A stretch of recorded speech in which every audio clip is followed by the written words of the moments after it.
여러분 안녕하십니까, 김용혜입니다. 오늘은 여러분께서 끝까지 보아주셔야 할 아주 중요한 영상을 준비했습니다. 훈민정음 창제의 비밀편입니다. 다른 영상은 모르겠지만 세종대왕님과 한글 창제에 숨겨진 민족사의 비밀이 밝혀지니 꼭 끝까지 시청해 주시기를 부탁드리겠습니다.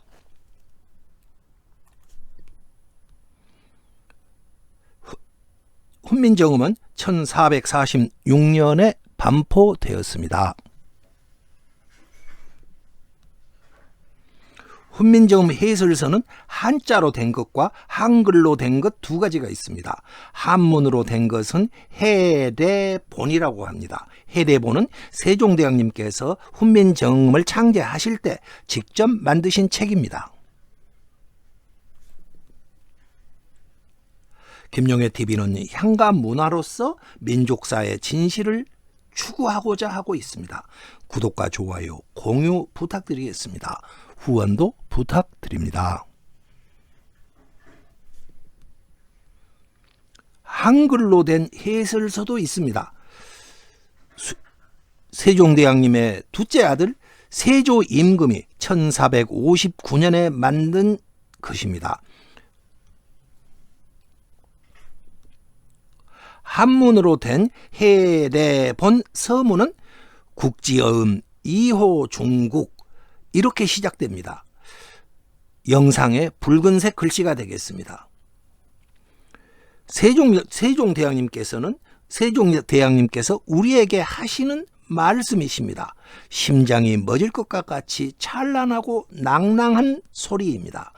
영상의 한문 중에 중국, 중 플러스 국자라는 두 글자가 뚜렷이 보입니다.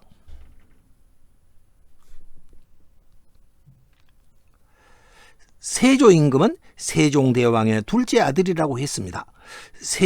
세조가 만든 한글 서문에는 나란 말씀이 둥극에 달라 서로 문자와로 서로 삼았디 아니할세 이렇게 되어 있습니다. 귀에 익은 구절입니다.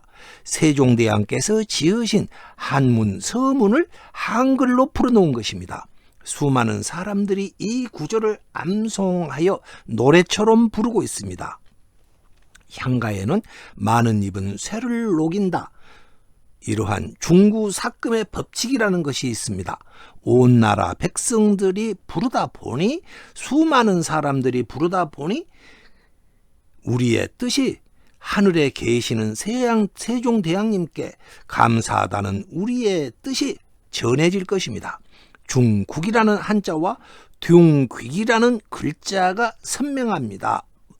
영상의 붉은 사각형 안을 보아주십시오. 그런데 여기에는 현대 전문가들을 아주 곤혹스럽게 하는 수수께끼가 있었습니다. 중국이라는 두 글자입니다. 세종대왕 당시 우리나라 주변에는 중국이라는 나라가 없었습니다. 대신 명나라가 있었습니다. 명나라는 명국 이렇게 할 수 있겠죠? 그런데 명국이라 쓰지 않고 왜 중국이라 했을까요? 지금까지 아무도 속 시원하게 이 질문에 대한 답을 제시하지 못하고 있는 게 사실입니다. 수만 명의 역사학자들, 그리고 국어학자들, 국어 선생님들, 한글학회 관계자들, 제야학자들 등등등 난다 긴다 하시는 사람들 모두가 이 질문이 나오면은 크게 곤혹스러워하고 계십니다. 평소 저를 매우 아껴주시던 고려대학교 국어국문학과 교수님 한 분께서 저에게 혹시 향가의 시각으로 보면 풀릴지도 모르겠다면서 한번 이 수수께끼를 풀어보라 이러한 숙제를 주셨습니다. 그래서 제가 도전해보기로 했습니다. 들으시다가 혹시 제가 잘못 아는 게 있다면은 따뜻한 댓글로 가르쳐 주시기를 부탁드리겠습니다.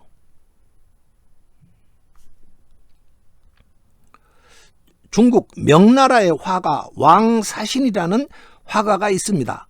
그 사람이 진화무담이라는 책에서 말했습니다.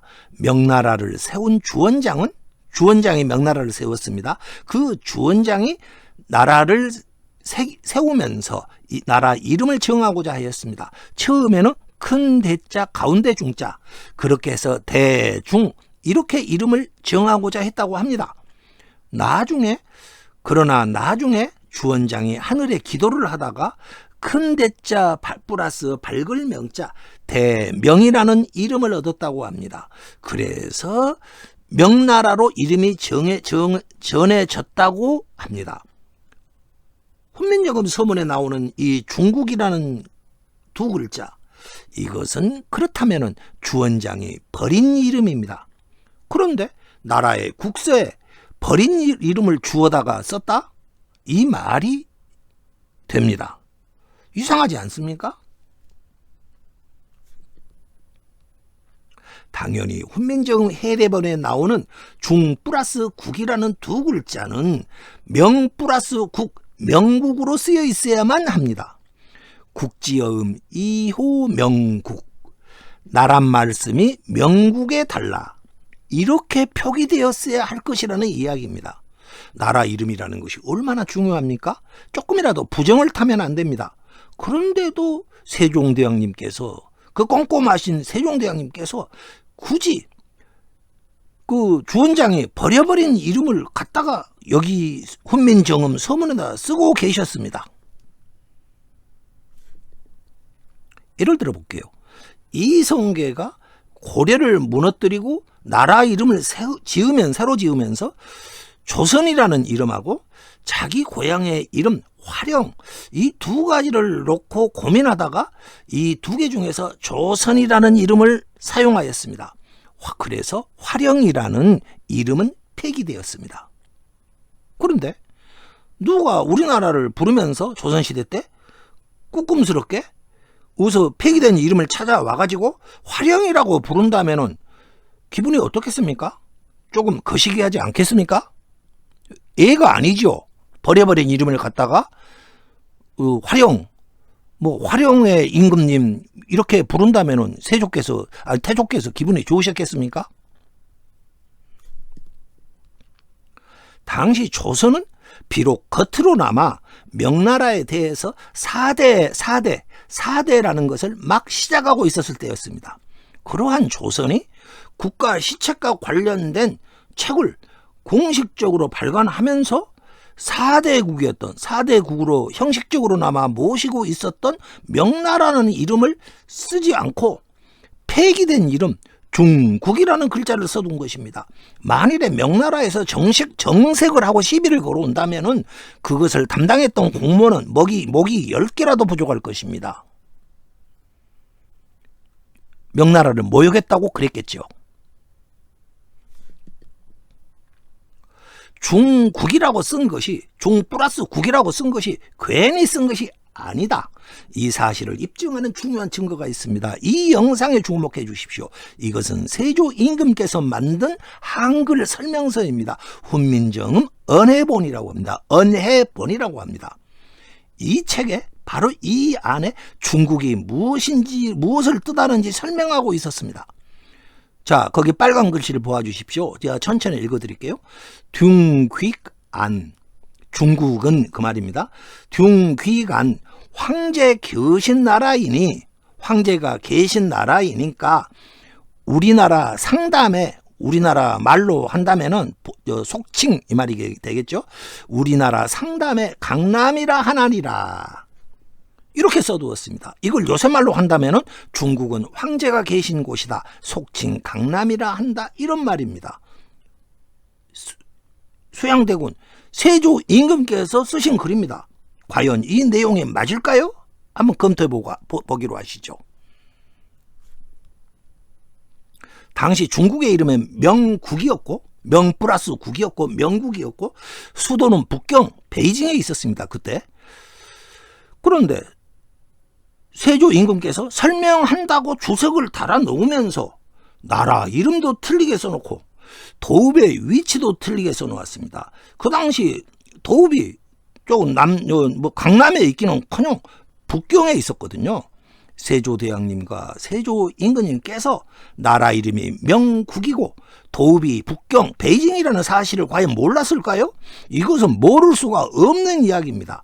뻔히 다 아시면서도 틀린 내용을 일부러 써두었다라는 뜻이 되겠습니다. 분명 무엇인가 의도를 가지고 계셨습니다. 이번 영상은 세종대왕님과 세조임금님께서 공개적으로 말하지 않은 그 무엇, 비밀스러운 의도, 그것을 추적하고자 하는 영상입니다. 명국이라고 써놓았으면 간단할 일입니다. 그런데 굳이 중국이라고 표기하고 있었다? 분명 중국이라는 두 글자에는 깊은 뜻이 숨겨져 있을 것이다. 알고 보았더니 여기에 훈민정음 창제의 비밀 한 가지가 숨겨져 있었습니다.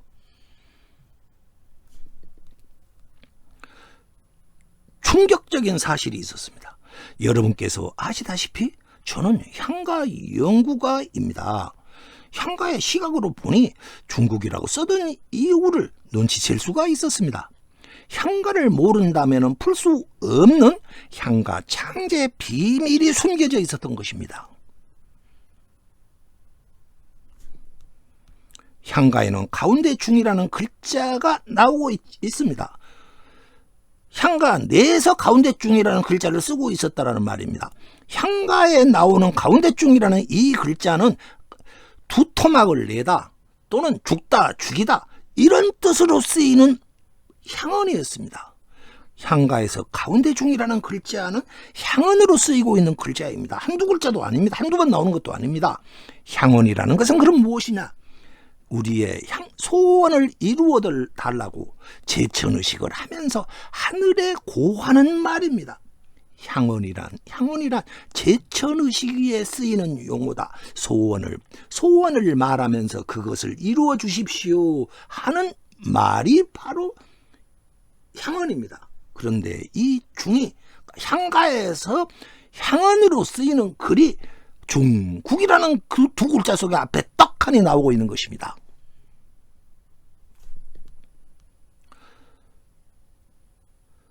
중요한 사실이 있습니다.